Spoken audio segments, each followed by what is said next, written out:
एक गांव में जगदीश नाम का एक भोला किसान था जो अपनी बेवकूफ़ी से हर बार अपनी फसल बर्बाद कर देता था।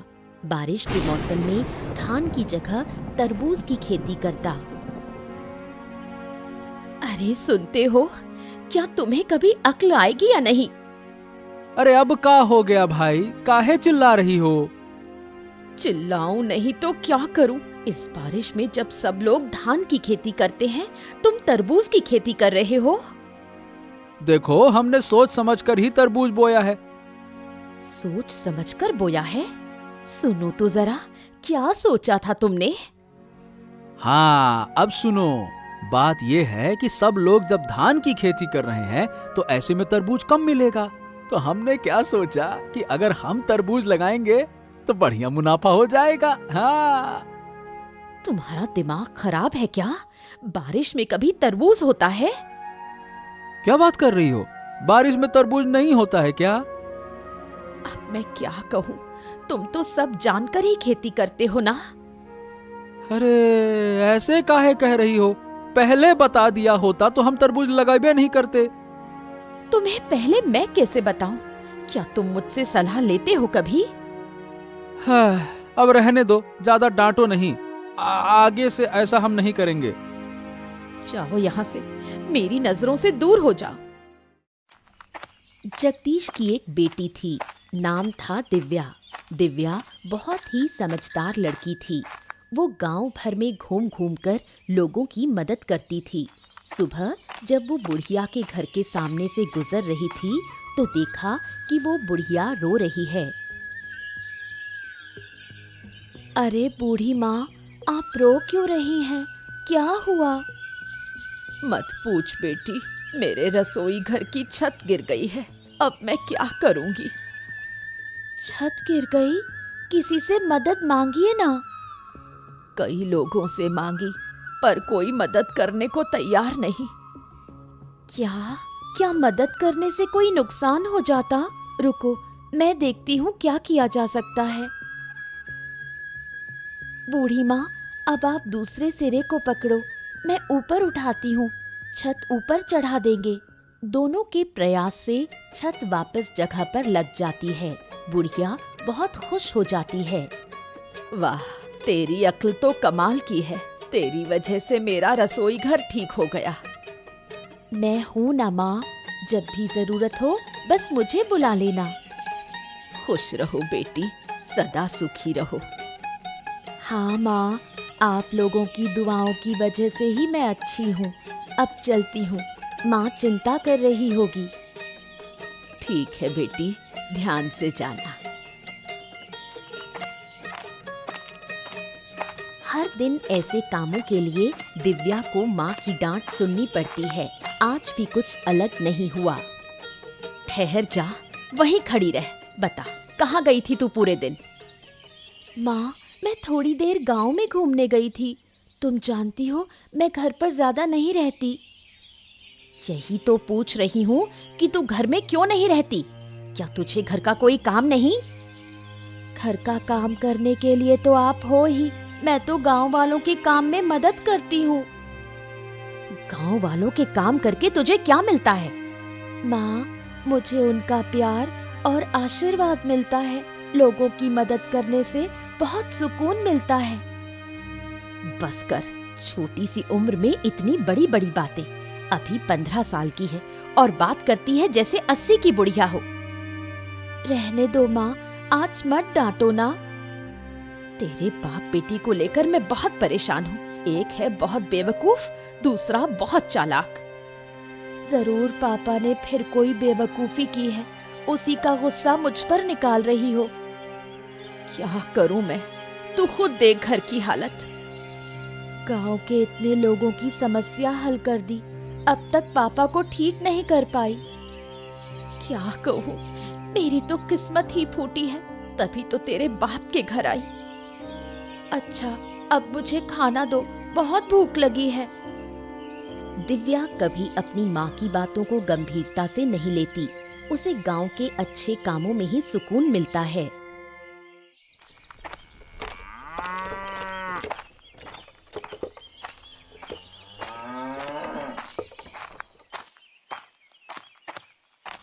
सुबह चंद्रकांत बाबू ने बुढ़िया को बुलाया, लेकिन वो नहीं आ पाई। इस बात को लेकर वो चिंतित थे।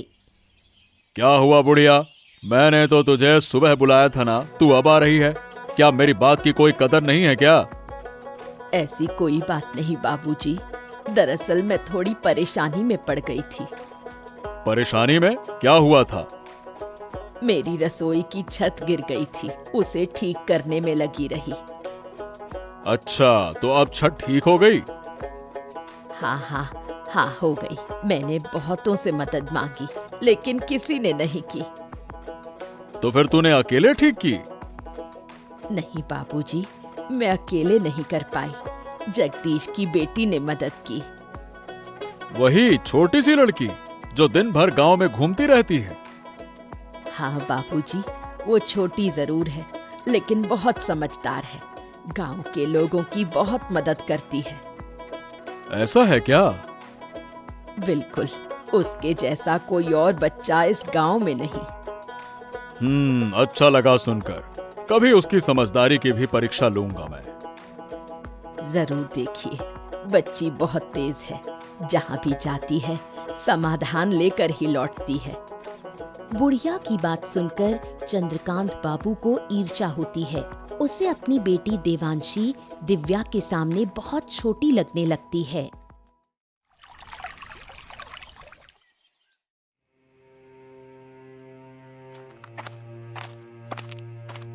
सुनो बेटी, तू जगदीश की उस छोटी लड़की को जानती है? किसकी बात कर रहे हो? उस दिव्या की? हाँ, उसी लड़की की बात कर रहा हूँ। जानती है ना तू? हाँ, नाम और चेहरे से जानती हूँ, लेकिन कभी आमने सामने बात नहीं हुई।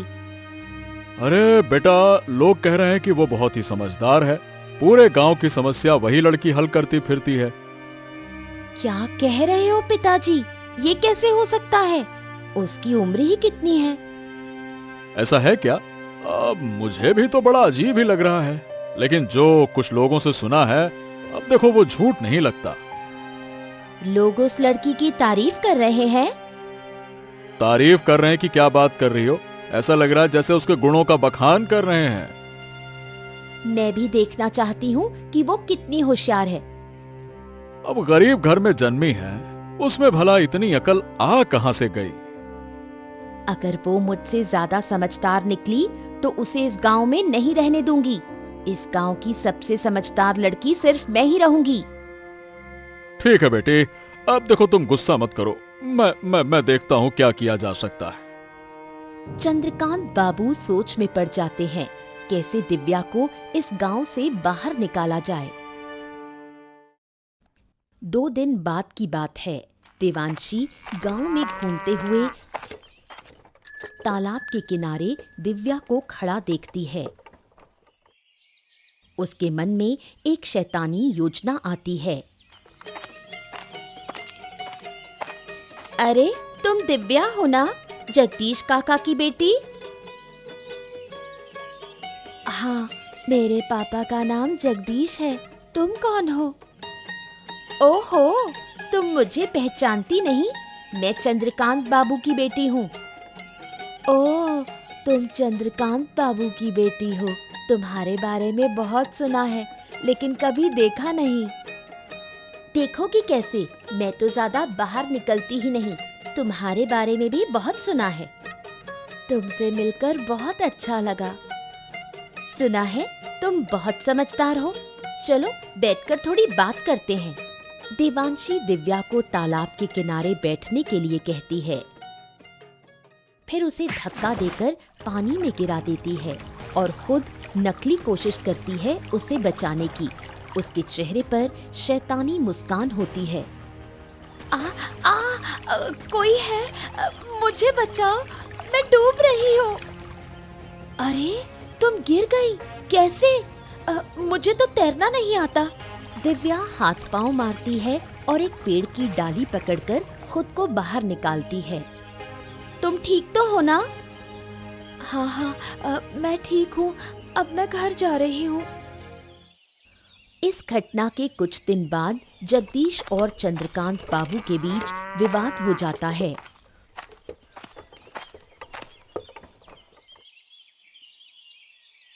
क्या हाल है जगदीश? कैसे जा रहे हैं तुम्हारे दिन? अरे आपके आशीर्वाद से सब ठीक चल रहा है बाबू। पर आप अचानक से हमारे घर में क्या हो गया? देखो, मुझे जमीन की जरूरत है, उसी सिलसिले में बात करने आया हूँ। जमीन के मामले में हम आपकी मदद भला कैसे कर सकते हैं? देखो, ऐसा है, जो जमीन मुझे चाहिए वो तुम्हारी है। तुम्हारी जमीन के बगल में मेरी जमीन है। लेकिन बाबू, मैं आपको अपनी जमीन क्यों दूं? अरे भाई, उसके बदले में पैसे दूंगा, इसलिए और काहे के लिए। मुझे तुम्हारी जमीन की सख्त जरूरत है। लेकिन मेरे पापा आपको जमीन क्यों देंगे? वो जमीन बेचने वाली नहीं है। अरे तू बीच में काहे बोल रही है? तुझे क्या समझ है इन बातों की? ये बड़े लोगों की बात है। तू चुप रह। जगदीश, तेरी बेटी मेरा अपमान कर रही है। हैं? अपमान? ना ना ना ना बाबू, वो तो बच्ची है, उसकी बातों का बुरा मत मानिए। मैं भले ही छोटी हूँ, लेकिन जो कह रही हूँ वही सही है। मेरे पापा आपको कोई जमीन नहीं देंगे। मैं तेरे घर खुद आया और तेरी बेटी ने मुझे अपमानित किया। इसका अंजाम तुझे भुगतना होगा। अरे बाबू, जगदीश बाबू, आप नाराज मत होइए। देखिए, मेरी बात तो सुनिए तो। इतना अपमान सहकर मैं यहाँ खड़ा रहूं? तुम्हारी बात सुनो, मैं तुम लोगों को सबक सिखा कर रहूंगा। हाँ? चंद्रकांत बाबू के मन में दिव्या के खिलाफ बदला लेने की भावना जाग उठती है। तेरी वजह से चंद्रकांत बाबू को अपमान सहना पड़ा। मेरी बेटी ने ऐसा क्या गलत कहा? उसने तो सही बात ही कही। सही बात? अरे अकल के अंधों, अगर मैं जमीन दे देता तो कुछ पैसे मिल जाते, घर अच्छे से चलता। अब क्या, जमीन का क्या करेंगे? चाटेंगे? माँ, पापा को जरा समझाओ ना। तुझे लगता है मैं समझा नहीं रही? उनकी समझ में कुछ आता है?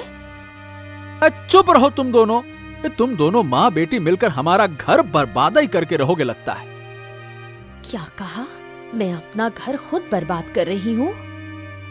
और नहीं तो क्या, ऐसे अपशगुनी लड़की को घर में रखना चाहिए क्या? नहीं रखेंगे तो क्या करेंगे? घर से निकाल देंगे? अगर बेटी घर का भला नहीं चाहती है ना, तो उसे निकाल देना ही ठीक है। अगर मेरे होने से इतनी परेशानी है तो मैं ही घर छोड़कर जा रही हूँ। अरे हाँ, जा। वैसे भी तुझसे कोई काम वाम तो होता नहीं है, बस मुंह चलाती है पटर पटर पटर। अरे जा, चली जाएगी तो अच्छा ही रहेगा, जा। जगदीश की बातों से दुखी होकर दिव्या गांव छोड़ने का फैसला करती है। बेटी के जाने का दृश्य आरती सहन नहीं कर पाती। वो चुपचाप आंसू बहाती है। माँ, रो मत, मुझे बिल्कुल अच्छा नहीं लग रहा। तू हमें छोड़कर चली जाएगी और मैं रोऊंगी नहीं। क्या मुझे दर्द नहीं होता? अगर आपको सच में दर्द होता तो आप पापा को पहले ही सुधारती। तू जानती है, तेरे पापा समझदार नहीं है, वो थोड़े भोले हैं। पापा भी जानते हैं कि वो भोले हैं, फिर भी मुझे क्यों डांटा? वो समझ नहीं पाए, तू बुरा मत मान। माँ, मैंने फैसला कर लिया है, मैं इस गांव में अब नहीं रहूंगी। हमें छोड़कर तू कहाँ जाएगी? कैसे रहेगी? क्या हमें तेरी चिंता नहीं होगी? चिंता का कोई फायदा नहीं माँ, मैं अपना रास्ता खुद बना लूंगी, मैं ठीक रहूंगी। मत जा बेटी, मत जा, मुझे छोड़कर मत जा, मैं तेरी माँ हूँ। एक दिन लौट कर आऊंगी माँ, और तेरे सारे दुख दूर कर दूंगी। तू आएगी तो मेरा दुख और बढ़ेगा, ये तू समझ नहीं पा रही। माँ, मैं जानती हूँ संतान को खोने का दर्द क्या होता है, लेकिन मुझे जाना ही होगा, मुझे मत रोको। सुन बेटी, मत जा, लौट आ। कई साल बीत जाते हैं। चंद्रकांत बाबू जगदीश को बेवकूफ बनाकर उसकी सारी जमीन धीरे धीरे हड़प लेते हैं। देखो जगदीश, अब तुम्हारे पास कोई जमीन बाकी नहीं बची है। तुम सारी जमीन हमें बेच चुके हो। अब क्या कहें बाबू, बेचते बेचते पूरी जमीन बिक गई, पता ही नहीं चला। अब हमारी जमीनें खत्म हो गई, क्या करें। अरे सुनो तो इसे, ऐसे कह रहा है जैसे पूरे गांव की जमीन ही दे दी हो इसने। अब जब सब कुछ बेचा ही दिया है तो आप फिर मेरे पास क्यों आए हैं? क्या सब कुछ? अरे भाई, क्या तुम सब कुछ का मतलब समझते हो? अरे बुड़बक, उस सब कुछ में तुम्हारा एक घर भी शामिल है। हैं? ये क्या कह रहे हैं बाबू? मैंने ये घर भी आपको बेच दिया क्या? मुझे तो ऐसा कुछ याद नहीं आ रहा। याद नहीं आ रहा? अरे जरा ध्यान से सोचो, आखिरी बार जब पैसे लिए थे ना, तब कुछ ज्यादा ही लिए थे। याद करो, याद आया ना? याद आया ना? हाँ हाँ, पैसे तो ज्यादा लिए थे, लेकिन जमीन भी तो आपको ज्यादा ही दी थी ना बाबू। हाँ, तो उसी जमीन में एक घर भी शामिल था, समझे? क्या बात कर रहे हैं? तो अभी घर हमको छोड़ना पड़ेगा? बिल्कुल, मैं अपनी जमीन पर तुम्हें क्यों रहने दूं? बिल्कुल नहीं रहने दे सकता। चलो। हैं? लेकिन हम ही घर छोड़ देंगे तो जाएंगे कहाँ बाबू? अरे कहाँ जाएंगे, हम क्या बताएं? अरे जाओ जहां जाना है, फालतू की बात ना करो मुझसे। लेकिन यह घर छोड़ना पड़ेगा तुम्हें, समझ गए? ठीक है बाबू, हमको कुछ दिन का समय दे दीजिए, फिर हम घर खाली कर देंगे। हाँ ठीक है, जल्दी खाली कर देना। जगदीश अब भी कुछ नहीं समझ पाया। चंद्रकांत बाबू उसे देखकर मन ही मन बहुत खुश होता है और उसे कुछ दिन का समय देता है।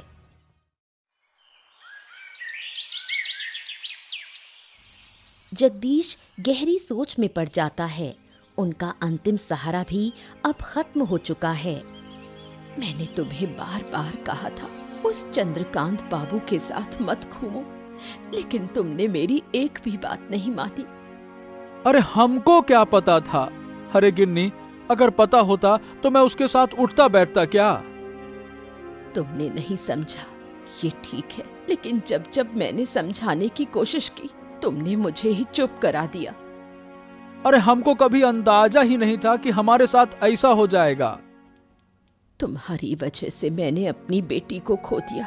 वो तो शुरू से ही विरोध कर रही थी। हाँ, अब जाकर समझ में आ रहा है कि मेरी बिटिया सही कहती थी।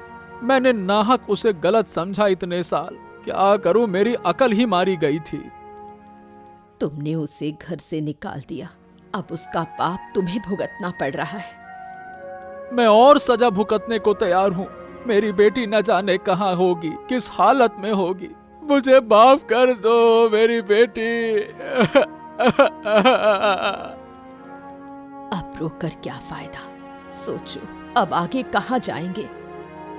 अरे अब तो कुछ सोचने की शक्ति ही नहीं रही। कहाँ जाएंगे, क्या करेंगे? तुम्हारे दिमाग में कभी कुछ चलता ही कब था? सारा झंझट मुझे ही सहना पड़ा है। अब मैं क्या करूं? चिंता मत करो गिन्नी, हम कुछ उपाय सोचते हैं। जगदीश और आरती का जीवन अब अनिश्चितता के अंधकार में डूब गया। दिव्या गांव लौटकर गांव के विकास के लिए प्रयास शुरू करती है। उसकी मुलाकात आनंद नाम के एक शिक्षित युवक से होती है। सुना है आप 2 दिन पहले गांव लौटी हैं और गांव के भले के लिए काम करना चाहती हैं। हाँ, आपने ठीक सुना। क्या आपको कोई आपत्ति है? अरे नहीं नहीं नहीं नहीं, कैसी बातें कर रही हैं। मैं तो खुद किसी ऐसे व्यक्ति की तलाश में था। फिर तो और भी अच्छा। दरअसल मैं भी काफी समय से गांव के विकास के लिए कुछ करना चाहता था। अब आपको पाकर अच्छा लग रहा है। अब मेरे पास एक साथी है। आपके साथ मिलकर मैं और भी अच्छा काम कर पाऊंगी। हाँ हाँ जी हाँ, मैं भी तो यही कहना चाहता था। आप तो काफी समझदार हैं। तो आपने गांव के लिए क्या योजना बनाई है? वैसे मैंने अभी तक कुछ तय नहीं किया है, पर सोच रहा था कि अनपढ़ किसानों को कृषि के बारे में जागरूक किया जाए। हाँ, ये तो बहुत अच्छा विचार है। मैं भी कुछ ऐसा ही सोच रही थी। क्यों ना गांव के शिक्षित लोगों को साथ लेकर एक संस्था बनाई जाए। अरे ये तो और भी अच्छा होगा। इससे हम किसानों को और अच्छे से समझा पाएंगे। और हमारी संस्था भी आगे बढ़ेगी। तो फिर मैं गांव के शिक्षित लोगों को इकट्ठा करता हूं फिर। हाँ हाँ, जरूर कीजिए। उसके बाद मुझसे संपर्क कीजिए। मैं संस्था की शुरुआत करती हूँ। कई साल बाद जब चंद्रकांत बाबू को दिव्या की वापसी की खबर मिलती है, वो बदले की आग में जल उठता है। अजय, गांव पर ठीक से नजर रख रहा है ना? हाँ बाबू, सब ठीक से देख रहा हूँ। फिर भी तू मुझे ये नहीं बता पाया कि जगदीश की बेटी गांव में संस्था बना रही है। खबर तो मेरे पास भी थी बाबू। सोचा था कि आज ही आपको बताऊंगा। अरे नालायक, इतनी देर कर दी, तब तक तो गांव वाले शिक्षित हो जाएंगे। अरे बाबू, ऐसा थोड़ी ना होगा। क्यों नहीं होगा? अरे वो लड़की बहुत चालाक है, बचपन से चालाक है, मैं जानता हूं उसे। अगर उसने किसानों को समझा दिया तो हमारा धंधा चौपट हो जाएगा। अच्छा, तो अब हमें क्या करना चाहिए? उस लड़की को सबक सिखाना होगा। लेकिन कैसे? अरे इसीलिए तो तुझे बुलाया है। अब सोच और कोई ठोस योजना बना, कैसे कैसे कर रहा है। चलिए, तो एक काम करते हैं, उसके संस्था को तहस नहस कर देते हैं। हाँ ये ठीक है, लेकिन पहले उसके बाप से मिलना होगा। देखना होगा कि वो कुछ करता है या फिर नहीं।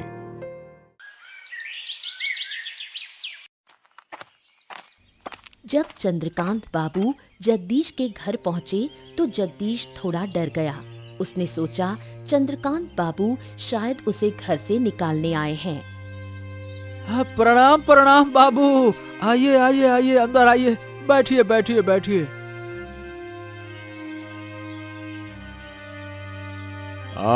आज तुम्हारे घर में बैठने के लिए नहीं आया हूं। देखिए, मैंने आपसे कुछ दिन की मोहलत मांगी थी बाबू। हाँ, मैं उस बारे में पता करने भी नहीं आया हूँ। मैं तुम्हारी बेटी के बारे में बात करने आया हूँ। हैं? मेरी बेटी के बारे में? क्यों? मेरी बेटी ने फिर से क्या कर दिया? सुना है कि तुम्हारी बेटी गांव में वापस आ गई है। हाँ हाँ हाँ, मेरी बेटी वापस तो आ गई है बाबू। सुना है वो गांव के किसानों के लिए अच्छे काम कर रही है। अब देखिए बाबू, इस बारे में हमको कुछ ना पता। मैं यही बताने आया था कि अपनी बेटी को काबू में रखो, नहीं तो अच्छा नहीं होगा। हाँ बाबू, सही बताएं तो वो क्या कर रही है? हमको इस बात का कोई अंदाजा नहीं है। अंदाजा नहीं है तो क्या हो गया? बेटी को काबू में रखने के लिए अंदाजा जरूरी नहीं होता है। तुम कहो और वो मान जाएगी, बस। क्या कहें बाबू, मेरी बेटी ने तो पहले कभी मेरी बात मानी नहीं, तो अब कैसे मानेगी? वो समस्या मेरी नहीं है। तुम उसके बाप हो और वो तुम्हारी बात मानेगी। मुझे बस तुम्हें सूचना देनी थी, मैंने दे दी। लेकिन बाबू, अगर वो गांव के भले के लिए काम कर रही है तो इसमें समस्या क्या है? हमको ये समझ में नहीं आ रहा। अरे क्या कहें, वो जानने से तुम्हें कोई फायदा नहीं है। अगर सीधी बात है कि उसे नहीं रोका तो वो अपनी जान से हाथ धो बैठेगी। बस कह दिया मैंने। अपनी बेटी की बात सुनकर जगदीश अब मन ही मन ठान लेता है कि वो अपनी बेटी को किसी हाल में नुकसान नहीं होने देगा। गांव भर में जगदीश की बेटी की तारीफ सुनकर जगदीश और आरती गर्व महसूस करते हैं। देखा, मैंने कहा था ना कि हमारी बेटी एक दिन अच्छा काम करेगी। गांव के लोग उसे सम्मान देंगे। हाँ, अब तो मैं भी देख रहा हूँ, लेकिन पहले मुझे यकीन नहीं था। तुम्हारे अविश्वास की वजह से ही वो हमें छोड़कर चली गई थी। तुम्हारी बेटी इतनी समझदार है कि हमें छोड़कर भी सफल होकर लौट आई है। मुझे अपनी बेटी पर कितना गर्व हो रहा है, ये मैं बता नहीं सकती। मुझे भी कम गर्व नहीं है अपनी बिटिया पर। अरे गांव में निकलते ही सब लोग कहते हैं, वो देखो, दिव्या के पापा जा रहे हैं। तो फिर मानते हो कि मेरी बेटी अच्छा काम कर रही है? हाँ, कर तो रही है, लेकिन अब लोग उसे रोकने के लिए उठ खड़े हुए हैं। वो लोग उससे जलते हैं, लेकिन मैं अपनी बेटी को कोई नुकसान नहीं होने दूंगी। अब मैंने भी मन बना लिया है भाग्यवान, जो हमारी बेटी को नुकसान पहुंचाएगा उसको हम छोड़ेंगे नहीं। देखो, चंद्रकांत बाबू का साथ मत देना। मेरी बेटी शुरू से ही सही थी। मैं समझ नहीं पाया ना गिन्नी, यही तो मेरी गलती थी। अब क्या कहें। अब इन बातों को छोड़ो, अब हमें अपनी बेटी को बचाना है। चलो कोई बात नहीं, तुम चिंता न करो, मैं उसे हर हाल में बचाऊंगा। आखिर हमारी बेटी है वो।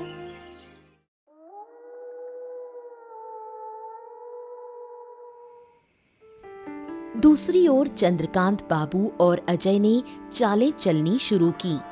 सुन अजय, इस बार योजना मजबूत होनी चाहिए। वो लड़की बहुत चालाक है। सिर्फ चालाक नहीं, वो बहुत होशियार भी है। हम कुछ भी करें वो अपनी समझ से बच निकलती है। इसलिए तो कह रहा हूं, इस बार सख्त तैयारी होगी। तो फिर बताइए बाबू, क्या किया जाए अब? पहले कुछ लोगों को इकट्ठा करो, फिर उसके संस्था को तोड़ डालो। तो चलिए बाबू, कल ही हमला करते हैं। हाँ, कल ही करना होगा, अब और देर नहीं की जा सकती। अगर गांव वाले बीच में आ गए तो उन्हें गांव से निकालने की धमकी देंगे। कोई और बीच में फिर नहीं आएगा। लेकिन उस लड़की के साथ हमारे गांव का आनंद भी है। उससे थोड़ा डर लगता है, लोग उसे बहुत मानते हैं। अगर आनंद बीच में आया ना, तो उसे भी खत्म कर देंगे। ठीक है बाबू, ये हुई ना बात। किसी भी हालत में ये काम रुकना नहीं चाहिए, नहीं तो मैं किसानों की जमीन हथिया नहीं पाऊंगा। सुबह होते ही चंद्रकांत बाबू, अजय और उनके लोग सभा घर पहुंचते हैं, हाथों में डंडे और हथियार। ये क्या बाबू, आप लोग यहाँ हथियार लेकर क्यों आए हैं? क्या मकसद है आपका? जो काम तुम लोग कर रहे हो वो गांव के भले के लिए नहीं है। इसे अभी के अभी बंद करो। ये काम गांव के भले के लिए नहीं है, ये आपसे किसने कहा? या फिर ये काम आपके धंधे के लिए खतरा बन गया है? रोज जबान लड़ाती है। अजय, देख क्या रहा है? इस सभा घर को तोड़ डाल, चल। अगर हिम्मत है तो आइए, हम तुम्हारे हाथ तोड़ डालेंगे। अब दिव्या के सामने ढाल बनकर खड़े हो जाते हैं जगदीश। चंद्रकांत बाबू गुस्से में भड़क उठते हैं। खबरदार बाबू, अब तक आपने हमारे परिवार को बहुत नुकसान पहुंचा दिया। अगर आज हमारी बेटी को कुछ हुआ ना, तो आपको हम लटा के ऐसा मारेंगे, क्या कहें फिर। छोड़ दो अब उसको, बहुत हो गया। ए जगदीश, तू भूल रहा है कि तेरा घर अब भी मेरी मुट्ठी में है। ए बाबू, घर वर की कोई जरूरत नहीं है, फालतू की धमकी देना नहीं। और हमारी बेटी को कुछ होना नहीं चाहिए। हाँ, ओह, तूने अच्छा नहीं किया। अपने आदमियों को पकड़ो और चुपचाप निकल जाओ, नहीं तो आपको कुचलने में एक पल नहीं लगाऊंगा।